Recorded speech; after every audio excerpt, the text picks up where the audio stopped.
Thank you for joining for this episode of the TechSpective Podcast. My guest for this week is Kevin Robinson. So, Kevin, if you want to give a little bit of background on yourself, and we'll have a conversation. Absolutely. Well, first of all, really happy to be with you here today, Tony. So I'm Kevin Robinson. I'm the Senior VP of Marketing for Wi-Fi Alliance. Can't believe I've actually coming up on, I guess, 14 years now with the organization. So I've been in the Wi-Fi space for at least a little bit of time. For those who aren't familiar, Wi-Fi Alliance is the worldwide network of companies that brought you Wi-Fi. And of course, we're made up of kind of the who's who in the connectivity space that have all come together to make sure the Wi-Fi experience is great for people around the world. Let's see, based in Austin, Texas, and I'm pretty happy that we are through the summer. It's finally starting to cool down, and got to watch my horns decimate tech last weekend. So all in all, it's been a pretty good weekend. Well, okay, I'm gonna back up a couple steps there. So I'm actually based out of Houston. I don't know, are just you based out of Austin, or is Wi-Fi Alliance based out of Austin? So Wi-Fi Alliance is actually headquartered in Austin, Texas. Then we have a research lab out in Santa Clara, California, and we have some other satellite offices around the globe. Okay. All right. Well, it's been on my list now for a year and a half. I was literally supposed to go to Austin the week after the world shut down. So March of 2020. I had gotten back from RSA and was ready to go visit Austin to, hang out with various people and companies that I know in that area, and and now here we are, a year and a half later. I'm still on the house. Yeah, who would have thought that March 2020 that we'd be here right now? But I guess I'm sure we'll kind of get into this in the discussion. I think that any people's perspective on Wi-Fi has certainly changed over those past 18 months, in terms of just how critical it's been for many of us to get through this difficult time. So, yeah. All right. Well, I don't want to date myself, but I'm old enough, and I've been working in IT long enough to have been there when we started rolling out Wi-Fi. We did not have Wi-Fi when I started working in IT, and then it was a novelty. It was a thing we were rolling out, and it was I have to say it was actually very nice to be able to set somebody at a desk without necessarily without having to go provision somebody to come and run the cable over there and all that kind of stuff. That said, 20 years ago, that Wi-Fi experience was, it was okay. It was nice. It was convenient to not have to set up that LAN connection. However, you definitely sacrificed something in the performance and stability realm. And I feel like obviously things have gotten significantly better in 20 years in that area. But speaking, you can talk about Wi-Fi in general, but I also want to get specifically into security. Absolutely. Wi-Fi 6. I think a lot of people who just use Wi-Fi, take Wi-Fi for granted, aren't necessarily following the numbers. Like I used to follow, it's 802.11b, it's 802.11ac, whatever. I don't even pay attention to that anymore. It's just, is it Wi-Fi or not Wi-Fi? But if you could maybe provide a little bit of background on okay, so what is, how has security evolved with Wi-Fi 6? What makes Wi-Fi 6 better or different? Sure. I'm sure in the duration of this podcast, we'll get into a lot more detail on kind of the specifics of some of these security capabilities. But the main thing probably for people to understand is that Wi-Fi 6 is the first generation of Wi-Fi that required WPA3. So Wi-Fi 6 is today's generation of Wi-Fi. And as you alluded to, there are certainly those of us in the industry who really are intimately familiar with the alphabet soup that are the IEEE 802.11 standards, right? But the reality is many people have a hard time keeping up with all of that. And so by going with this kind of sequential nomenclature, it becomes much easier for somebody just to say, you know what, I need the latest generation of Wi-Fi. Wi-Fi 6 is it, and then they go purchase that. And so by tying these security, kind of these significant security advancements to those generations of Wi-Fi, makes that simpler as well, because it's, if you have the latest generation, you're going to have the latest security requirements, generally, and that's the case with the Wi-Fi 6. So again, WPA3, every single device that supports Wi-Fi 6 is going to have the latest generation of security. And then one step further, when you talk about Wi-Fi 6E, which I'm sure you and many of your listeners are familiar with, is Wi-Fi 6 extended in the 6 gigahertz band, that 1200, massive 1200 megahertz of spectrum that's now available in the US and is kind of rolling out around the world as well. Wi-Fi 6E requires that every connection, if it has security turned on, is using WPA3, right? So not only do the devices have to support it, but that is what is mandated, is used in that band. So again, a lot of steps forward, just making sure that it's simpler to, or less error prone, that the user can't inadvertently choose, let's say, the wrong security, because as we'll get into this, I'm sure later in the show, all the tools are there for Wi-Fi to be as secure as anything out there. And a lot of this is about making sure that people are using it, they're configuring it correctly. And again, I'm sure we'll get into that a bit later. Well, and so from my understanding, and I think that configuring it correctly is one of the really kind of one of the hurdles, and I think that over time it's gotten better, and Wi-Fi 6 makes it significantly better in that it's more automated or more by default. So like one of the things that I've been working with the Wi-Fi Alliance on and focused on are kind of addressing these the pervasive myths around security with Wi-Fi. And one of them, WPA3, which we will get into it a little bit more, but WPA3 is a significant step forward that addresses, I would say probably the most pervasive or common, like it seems like everyone sort of knows the story of WEP or WEP, and it's like, okay, we had encryption, and it's like, all right, well, now I can crack, anybody can crack that in under a minute, and for a lot of people, that's all they know, that's all they remember. It's 15 years later, but that's the only thing people are still clinging on to. From that perspective, and so again, for me, it's kind of the encryption and people not wanting to let go of that, that story. But what is there a Wi-Fi security myth that stands out for you that kind of like you keep hearing it and it just rubs you the wrong way because you're like, well, that's just not true? Absolutely, and unfortunately, there are often perpetuated myths that are perpetuated by people, and some have there's a motive behind it, right? And there's a reason to perpetuate the myth. But I think one of the ones that is probably gets me a little bit more is the myth around cellular security being inherently stronger than Wi-Fi security, which simply isn't true, right? I mean, we hear a lot about this in the 5G Wi-Fi debate. The reality is, Wi-Fi 6 and 5G both provide sufficient levels of security for mission critical networks, period. Right, they do.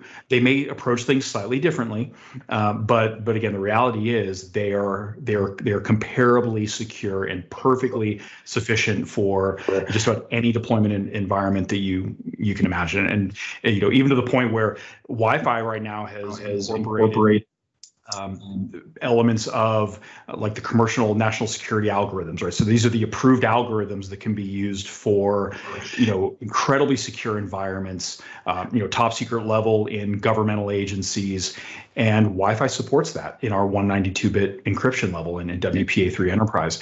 But I think part of what drives that particular myth is, and you kind of got to it, it could either be where you're having comparisons across generations. So let me take the latest and greatest cellular technology, and I'm going to compare it to the second generation of Wi-Fi technology, right?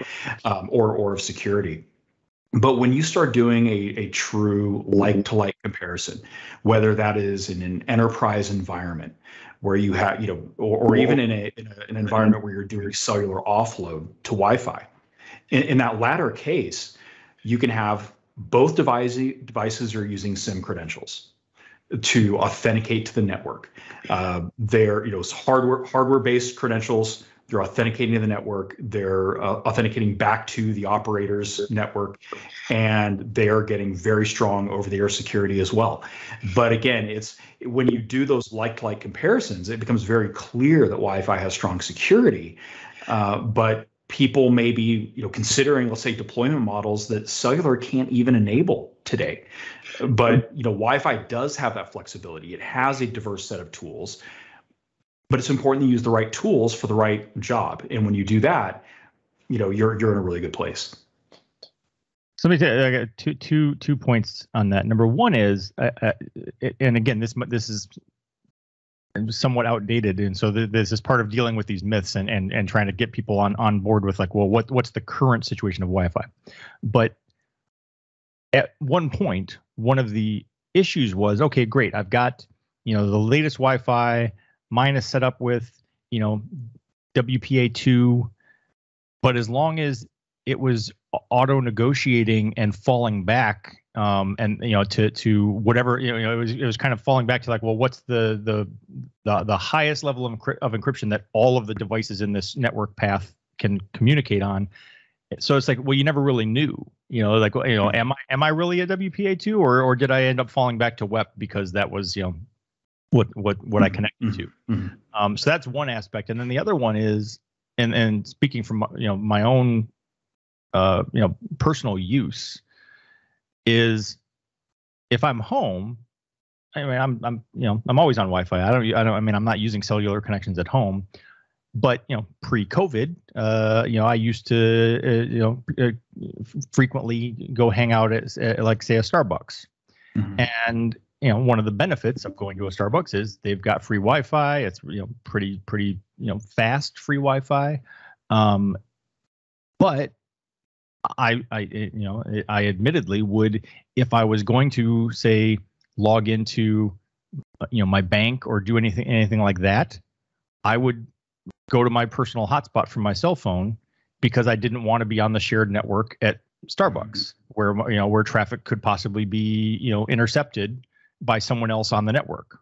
And it's maybe my perception on that is wrong. Maybe I'm either overestimating the cellular security or underestimating the Wi-Fi security, but that was just my perception was, hey, this is fine for I'm checking my email, I'm shopping on Amazon or whatever. Mm-hmm. But when I got to things that I felt were sensitive, I was like, yeah, I don't really want to do this on the open network at Starbucks. Mm-hmm. Well, but I think with some of that, of course, it is always important to keep in mind that with security in depth, right? In terms of having layers of security. So, obviously, no matter where I am, even at home, I pay attention to the fact that when I access my banking, that I'm using HTTPS, right? I look for the lock, right? I want to make sure that that additional layer of security is there, and that should be the case wherever you go, right? And so, we certainly want people to practice, good security hygiene. If you're in many enterprises, are going to have you using VPN. So you have your Wi-Fi security, you have VPN, plus you have the encryption, transport layer encryption with the websites or the web services you're accessing. And all of that's good, right? I mean, we don't want to, we want all of those to be kind of pieces of the puzzle. But when you look at where I think particularly public Wi-Fi is going in many cases, more and more you're going to see services that leverage Passpoint. Now, Passpoint may be an ingredient in that.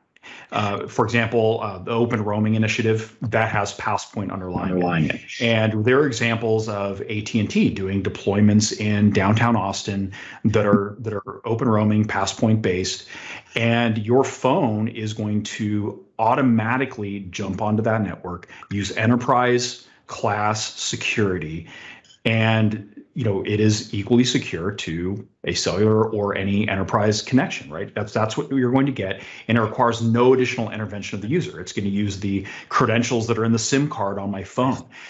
Similarly, you're seeing with Open Roaming, where you have federated authentication starting to happen in many of these public environments. So whenever possible, you really want that approach to be used whenever possible. It's incredibly secure. Now, there are some other changes that are happening in WPA3, and this is an important point, that WPA3 represents a generation of security, but there's ongoing developments in WPA3. In fact, we may get into some of the other ones, but one particular capability that we recently added, which is very relevant to your question, is something called SAE public key. So if you know that WPA3 is based on something called simultaneous authentication of equals, and that has its own benefits in home environments, et cetera. But what SAE-PK adds on top of that is it's bringing public key cryptography into a public hotspot environment for small cafes where you still have the password put up on a chalkboard right back behind the barista.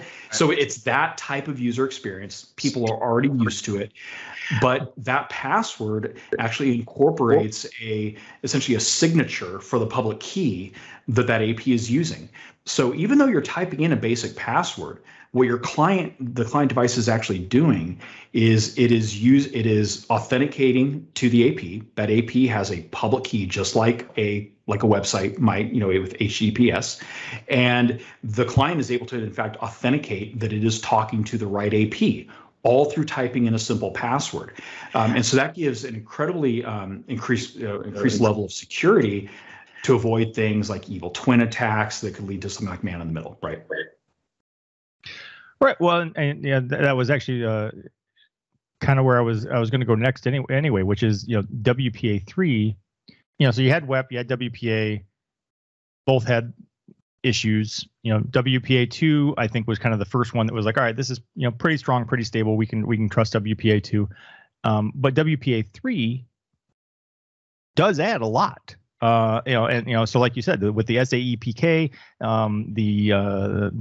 what is the Wi-Fi enhanced open, so there are elements of WPA3 that really fundamentally change the dynamic of what I was referring to at say a Starbucks, of where that connection is now significantly more secure in my mind, with WPA3 than it would have been with WPA2, even on an open network. Mm-hmm.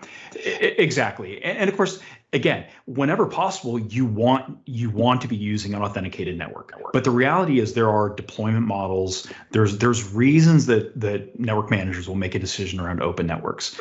And the one you gave the example of, enhanced open, or opportunistic wireless encryption is kind of what the technology under is referred to. But what it is it is truly it's opportunistic encryption where you're not authenticated, so it's not going to protect you against every sophisticated attack. But what it does do is, without requiring any authentication or password, the AP, the network, and the clients are setting up their own encrypted channel, right? So that it makes it a little bit harder to eavesdrop on their communications, but it's unauthenticated. Now, the more typical deployment deployments in WPA3 with the passwords that everyone are become accustomed to for the last 20 years brings its own benefits, right? So in WPA3, the personal flavor, right? So that's password based. You're going to get natural password selection, right? So a lot of the complexity rules that were often associated with Wi-Fi passwords become less important. What's really important is that the password is difficult to guess. So I might come up with 4 words that, 4 random words, concatenate them together and say, that's my password. It's easy for me to remember. It's natural for a user to remember. But because it's difficult to guess, WPA3 provides a ton of security, right? And the idea here is, with the underlying protocol, something called simultaneous authentication of equals, every time an attacker wants to, let's say, do a dictionary or brute force attack, and they want to take a guess at your password, they have to actually interact with the AP. So you've now moved from the days of WPA2, where you had the potential for an offline brute force attack. Now it has to be online. So the AP knows every time that an attacker is making a guess at the password, right? So, hey, is it A? No. Is it B? No. Okay, at some point, that gets wise to it, right? And so that adds a level of security. In addition, you have the same user experience that you would have with WPA2. And then finally, WPA3 Personal introduces forward secrecy, which was not something you had in WPA2. And again, many of your listeners probably know this, right? But for those that maybe not, essentially what this means is I can have an encrypted communication with you. And at the end of that communication, I could literally tell the entire world, this is the password we use to set up that connection. And an attacker still could not go back and decrypt our traffic, right? So you have to actually have had the password prior to capturing the packets or listening in on that conversation. So that's a pretty substantial improvement that comes in, and it's totally transparent to the user, but they're getting it through WPA3. And then the final piece is the enterprise level, and I kind of alluded to this, that there is a new 192-bit level of security, which, and the key thing here is it provides consistent security across all of the various cryptographic tools, right? So when you look at authentication, authenticated encryption, key derivation and confirmation, management frame protection, all of these things are kind of tools, right, that are used to secure a network or to allow a network to operate and keep it secure. With this 192-bit security, you think of it almost like a knob, right? You have level 1, you have level 2, you have level 3. And whatever level you set that at, like the 192-bit level, this ensures that all of those links of the chain, if you will, are of consistent strength, and you don't have one link that is weaker than the other. So again, and that's just in the baseline version of WPA3, and we continue to evolve the WPA3 security generation over time. As you were talking, we were talking about the 192-bit. I was going to say one of the things that I've maintained as long as I've been writing about security. We always talk about, it's X, 256-bit, 192-bit, 64-bit, whatever the encryption is, and then there'll be someone, some part of the story that says, given a standard high-end computer, it would take 423 years for an attacker to crack this key. Mm-hmm. And I was always like, unless they guessed it on the first try. I'm like, you're assuming that it's going to be the last guess. But even if I'm brute forcing, if your password is A, I'm going to hit that pretty quick. Well, but it is actually important with SAE because if you may recall, in WPA2, the passphrase was directly used in deriving the network keys. Right. So like your PMK is an example. So that the actual key material that's used in the network encryption. And with WPA3, the passphrase is only used for authentication. And then it goes through a process of actually deriving a random key, which is cryptographically secure because the machine is coming up with something that is truly random for the 128-bit, right? So it's not, whereas again, let's say I put in Fluffy, because that's my dog's name, right? Not a good password, by the way. I'm not recommending you do that, right? But let's say I put that in. Well, there's, that's probably in some rainbow table somewhere where somebody's already derived essentially the keys that would flow through that for WPA2. Well, with WPA3, they have to actually be able to guess that it's Fluffy, right? And yeah, they would get to it eventually, but there's a disconnector, if you will, an independence between the authentication and the encryption keys. And so that's a very important point that is relevant to WPA3. Okay. Going back to what I had sort of referenced at the beginning, can you explain, how does, with WPA3, is there fallback, or how does that fallback work? So if I'm using Wi-Fi 6 and I've got a Wi-Fi certified device that's, in WPA3 is required, but I'm connecting to a network that maybe doesn't have that, am I still falling back? So there's two distinct modes, right? You have a transition mode, and this is the reality is this is one of the challenges that always comes along with having 14 billion legacy devices in the field, right? I mean, that's is the ability to allow these other devices to connect. Now, So there are distinct modes. There is a WPA3 mode, which is only allows WPA3. And then there's transition modes, right, that allow essentially both either a WPA2 or a WPA3 device to connect. Now, in an enterprise environment, what you might actually see is the IT administrators don't use the transition mode and they have distinct networks, right? And they say, okay, well, this is a WPA2 network. We're gonna have certain policies around what those client devices can do. Let's say we don't let them talk to the other virtual LAN, the other VLAN that those other devices are on. So there's things that a sophisticated enterprise is probably going to do.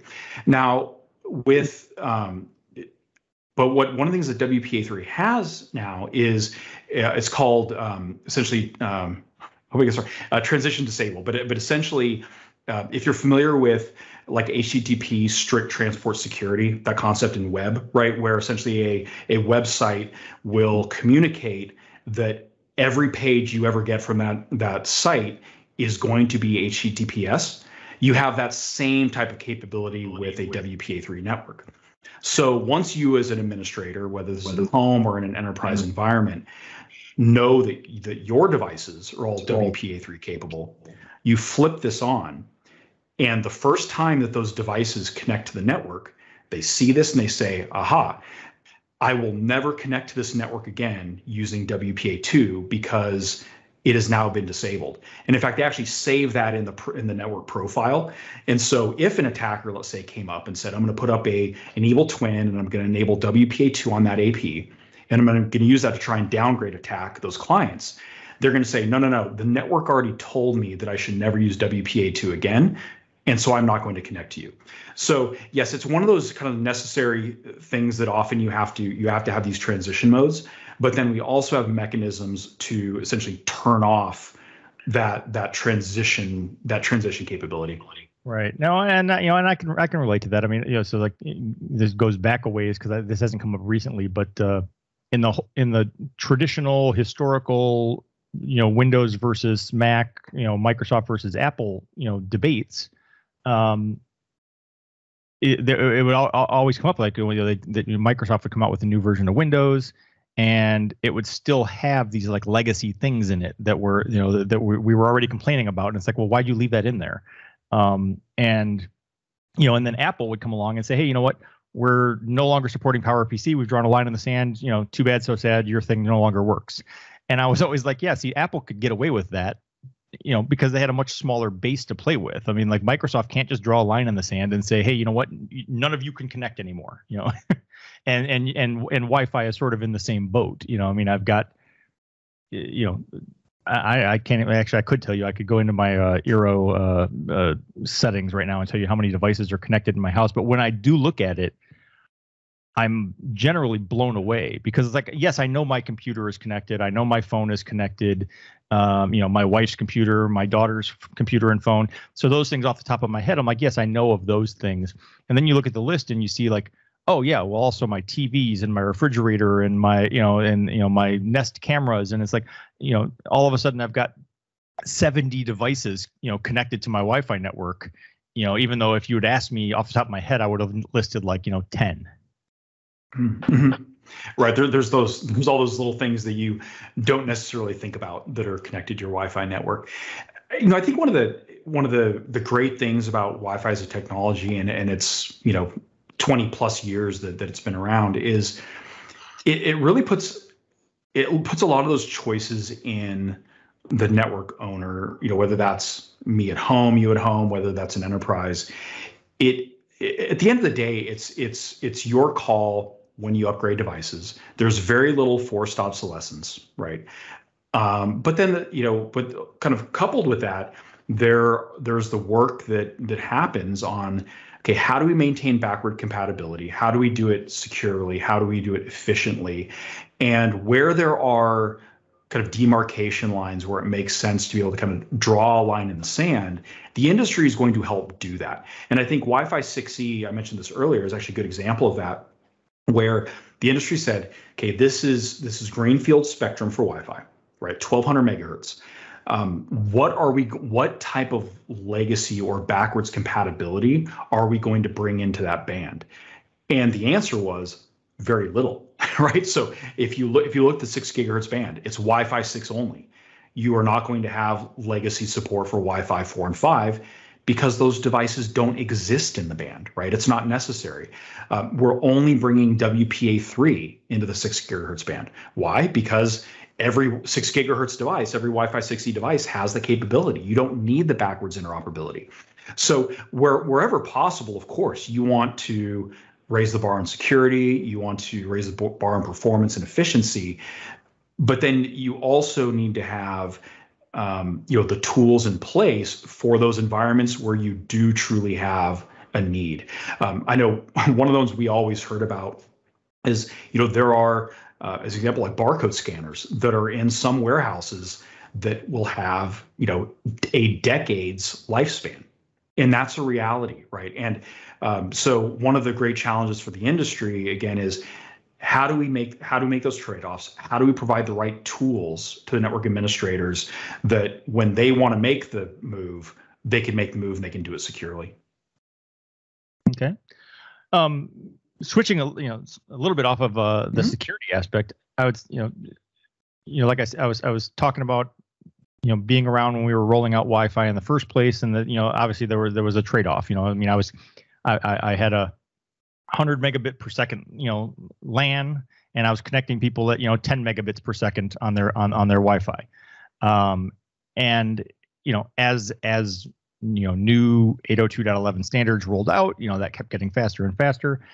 And it's really only in the last, for me, and I have maybe higher standards than some people, but it's really only in the last 3, 4, 5 years that I don't really care if I'm connected on Wi-Fi or wired. Now, my wired connection is gigabit, so it's pretty damn fast, but my Wi-Fi connection is still in the 150, 200, 250 range, which is plenty fast. And in terms of like what I actually do, whether it's doing this or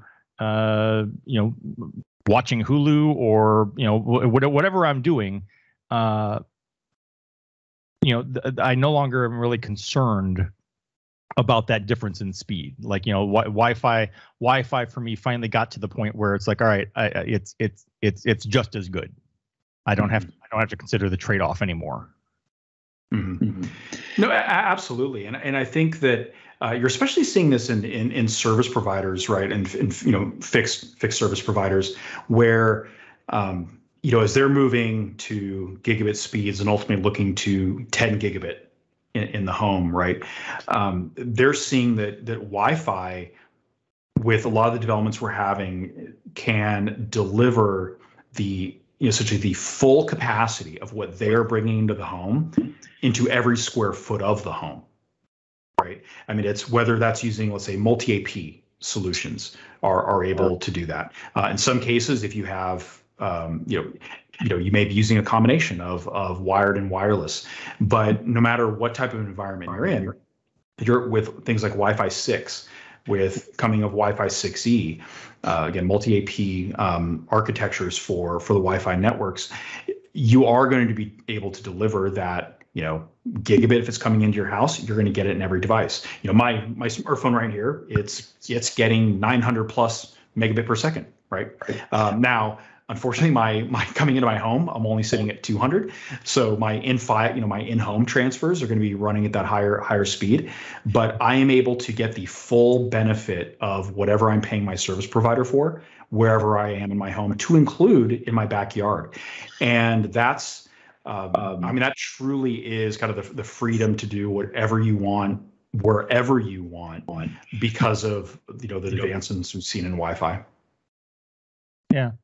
I just while you were talking, I'm like, I just did the speed test on my phone real quick. So I'm on the Wi-Fi on my home network. I'm getting 438 right now. So it's plenty fast. And also to talk about the multi-AP, that also was another thing that like traditionally was more of an issue for me. Like, it didn't matter if I had the Nighthawk, router that has 17 antennas sticking out of it, and it looks like something from a Aliens movie. I just, I could not get like a solid, stable connection everywhere in my house. Like it worked where the router was, but I have a decent sized house, and if I was upstairs on the other end of the house, it's like it was kind of shaky. And I'm sure that technology also improves over time. But once I switched to this mesh network with Eero, where I've got an access point here and one in the bedroom and one upstairs, and it's gotten much better. Like I don't have to worry about that as much, or really at all. Like you said, it doesn't matter if I'm in my backyard, if I'm hanging out at the street at the end of the driveway. I've got the range because the entire house is covered by this mesh network, as opposed to trying to have one access point in my living room that somehow is beaming through all of the walls and all of the ceilings and floors and managing to get everywhere, which, a lot of devices have a problem with. I mean, at some point you have physics, right? And that's what you're ultimately dealing with, especially, I'm one of those people who's very lucky. I have drywall construction, so I get really good range out of the APs. I've got multiple APs, but the APs in my home. But, if you've got concrete construction, if you're in areas in Asia, the ability to deliver that speed wherever you are is important. Things have really just changed. I mean, we've got so used to, partially in part because of the freedom of Wi-Fi, we've gotten used to, we want to do what we want to do where we want to do it, right? And so I don't want to be tethered to, okay, I'm doing a high performance application, I need to be in my office because that's where, that's the best signal is. You see a greater focus overall in the industry on the quality of the experience being consistent throughout the entire network area. There's sufficient capacity, that the performance is high enough, the latency is low enough, no matter where you are. And mesh is just one of the items that's helping to do that. Wi-Fi 6 overall has a lot of great capabilities, things like OFDMA, uplink MU-MIMO, et cetera, that are going to give that consistency in a home environment. And I think you should expect that evolution is going to continue with future generations of Wi-Fi. Okay, so now I want to say we've probably hit on most, if not all, of these already, but just to kind of sum it up in one question, are there any specific features of Wi-Fi 6 or WPA3 that are especially beneficial for a home network, for a consumer just at home? Because like I have not upgraded mine. My Eero is still whatever the previous generation was. I don't have the latest Wi-Fi 6 one. So, so sell me. Why should I upgrade? Well, so we already talked about it a bit before. With WPA3, you do get a significant bump up in security because of that resistance to password guessing. Right, so it's a simple to remember. It can be a simple remember password, but providing very strong security protections. And then, that's a required part of Wi-Fi 6. Now, I think that the other push is just Wi-Fi 6 brings a ton of great performance improvements in the home, particularly around the consistency of the experience that you're going to get, the ability to deal with all manner of devices. I think I don't know if you said that, Tony, that you had 20 something devices in your home. That's actually not all that uncommon nowadays. But those devices often are very different. So you might have something like a sensor that really doesn't send a lot of data, but the latency maybe is important to you. Or maybe you've got an AR/VR headset, and they have very different traffic profiles and very different needs from the network. And Wi-Fi 6 really provides tools that let the network tailor the experience and tailor the connectivity service, right? The traffic to those devices based on what the device needs to do. Again, from things like OFDMA, and that's going to be important. With Wi-Fi 6E, I think what you're going to see there, particularly as you get into more multi-AP deployments, well, now you've got 7 of these super wide 160 megahertz channels in the US. That is incredibly important if you're in any type of a dense area. Let's say you're in a condo in a city, or maybe you even have neighbors that are nearby. The ability to support more of those APs and be able to not only provide access, high performance to the devices, to the access network, if you will, to the clients, but also to distribute that traffic between the APs. And all of that requires spectrum. And so I think Wi-Fi 6E is going to be very, very important there. But just the other thing, again, around WPA3, and this is incredibly important to remember, we've talked about some of the baseline features, and then we've talked about some of the features that have come over just the last year or so to WPA3. That certification, Wi-Fi certified WPA3, is evolving over time. So as we address new needs, and the SAE-PK is a good example of that, or the transition disable, those are going to get rolled into that generation and find their way into Wi-Fi devices. So that's why it's always best to look for the latest security, the latest generation of Wi-Fi, to make sure you get kind of all that's out there and available to you. Okay. All right. Well, and like I said, if we ever get past this COVID thing and I go back to a Starbucks, maybe I'll give that another chance, because the flip side is using up data. So I realize all the providers offer some sort of an unlimited data plan on a cellular service now. Verizon keeps trying to sell me on it, but it's just not cost effective compared to what the plan I've already got. Every time I call Verizon about something, they'll be like, well, we've got unlimited. I'm like, all right, well, cool. Tell me about it. And they're like, well, it's like this, this, and this, and this. And I'm like, okay, so then what would my bill be? And they're like, well, it would go up significantly. I'm like, well, then why would I want to do that? Because when I have the conversation with them, it's because, on rare occasion, I don't know, like twice a year, maybe we'll end up going over the data plan, and some customer service person will be like, hey, you got charged $15 for that overage. You might want to switch to unlimited. I'm like, all right, well, what's that going to cost me? And they're like, oh, well, it'd be like an extra $100 a month. I'm like, so what you're saying is I can go over like 8 gigabytes over before that would be cost effective.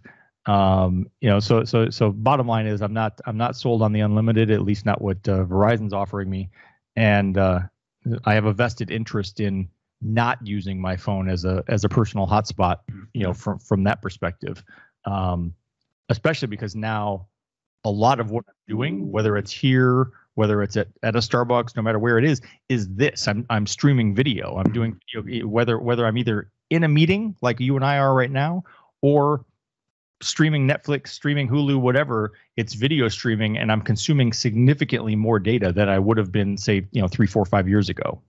Mm-hmm. And just to touch on that again, because we've spent a lot of time on WPA3, which is important, but pass point, for those scenarios that you're describing, where you're really in a public environment, pass point is incredibly important for those types of scenarios.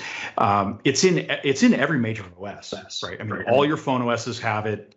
All of your laptop OSs have it, and it's it can be incredibly seamless, to where it happens to me all the time. I go to the airport, I look down, oh, my phone's on Wi-Fi. Didn't do anything, but it's connected. It's using a strong, enterprise class connection. It's doing that based on a roaming profile with my mobile operator. And I think you're going to see more and more of that, even to the point where I mentioned, there's a number of these. There's open roaming, there's Orion Wi-Fi with Google. There's a number of these initiatives out there that are doing are federating having a federated process to the authentication, where it even starts making sense for enterprises on your guest network, for example, to enable this. In fact, we're doing it. We're going to be doing it in the Wi-Fi offices very soon, to where a guest comes in, and rather than giving them a password, their phone is going to automatically roam onto that network and provide a secure connection. So the tools are there. I think we're seeing it really get traction, particularly with some of these federations that are getting set up.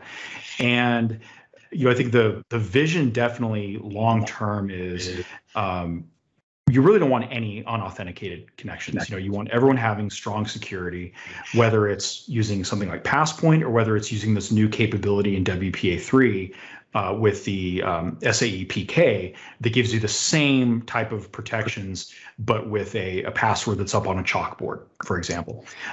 So yeah, it's you know, it's a great time, and hopefully you'll be in a Starbucks soon, and not closed up in your office for too much longer. Yeah, I mean, not that I'm itching to work in a Starbucks, but it would be nice to at least have that option. And so, in wrapping up, I want to say, you know, you started off talking about Texas, you know, UT beating Texas Tech, and I've said I don't really care that strongly about either of them, but my son graduated from Texas Tech, so I do have to lean that way. Okay. But when he was there, I only went to one game. And they lost. Texas Tech lost, but it was my first exposure to Patrick Mahomes. And having seen him play at Texas Tech, I would not have predicted that he would, you know, emerge as the like next generation, Tom Brady. I mean, he basically is the next generation QB right now, and which I find to be very impressive. Given, like I said, I mean, he was okay, you know, but watching him at Texas Tech, I didn't get any idea that he was, you know, a superstar. Yeah, and there's no hard feelings. My mother-in-law, in fact, went to Tech, so it's not as strong a rivalry, let's say, as some of them, where the emotions get a little bit more heated. So I have a son right now at Texas A&M Galveston, and actually that's a whole different experience, because I'm like Texas A&M is,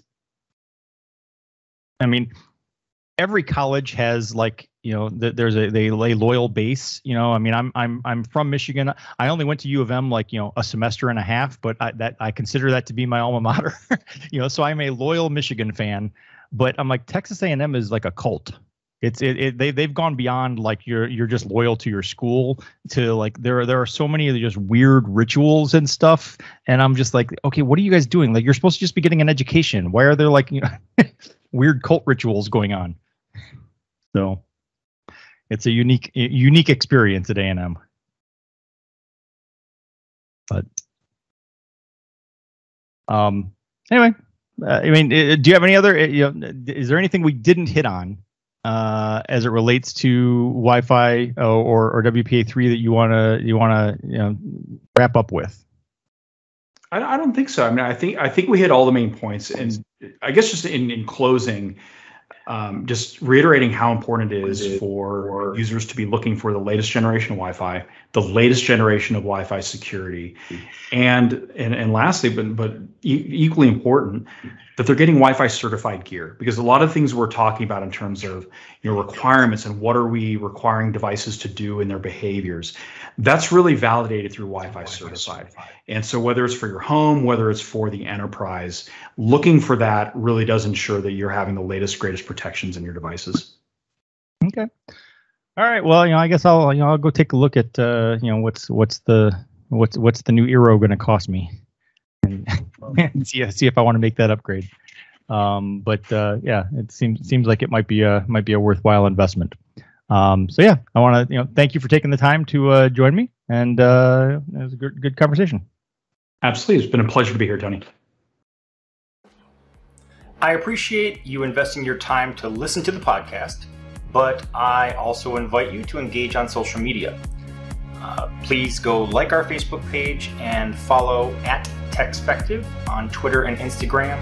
You can feel free to let me know what you like, let me know what you don't like, let me know if you love it, let me know if it sucks, and let me know what products you'd like to see reviewed or what questions you'd like to see answered in future posts.